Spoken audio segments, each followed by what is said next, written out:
Life means nothing to the Kremlin, any life. Russian in particular, even less than that actually. Ukrainian military is holding on to the territories in Kursk region despite increasing Russian attempts to push us out of there.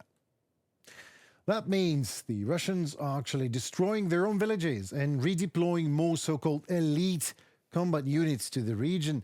The Institute of the Study of War states that the respective statements were confirmed by footage filmed by Western journalists which show Russian strikes on their own villages and towns and communities occupied by the Ukrainian military. In an attempt to stop the Ukrainian advance, the Russians are using the same tactics they are using in Ukraine. A scorched earth, a zero-ground approach that has left dozens of Ukrainian towns in ruins.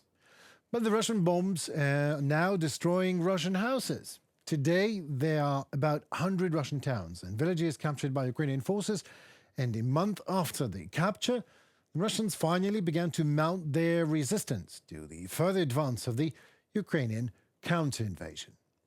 Clashes are becoming increasingly deadly as Moscow deploys reinforcements and steps up aerial bombardments. Instead, Ukraine is using positions inside Russia to disrupt Moscow's logistics operations by attacking roads and bridges along official supply lines that feed Russian forces in Ukraine, the New York Times report. The Russian military command has more than tripled the number of its military group in the Kursk region due to the capture of a number of settlements and communities in the region by the Ukrainian armed forces. Russian troops have concentrated 40,000 troops in the Kursk region and intend to concentrate to go up to a total 60 or maybe even 70,000 in the region. William Burns, director of the CIA, during a conference in London last weekend, called the Ukrainian operation in Kursk a significant tactical achievement that boosted Ukrainian morale and exposed Russia's weaknesses. And Russian Tsar Putin agrees with the CIA.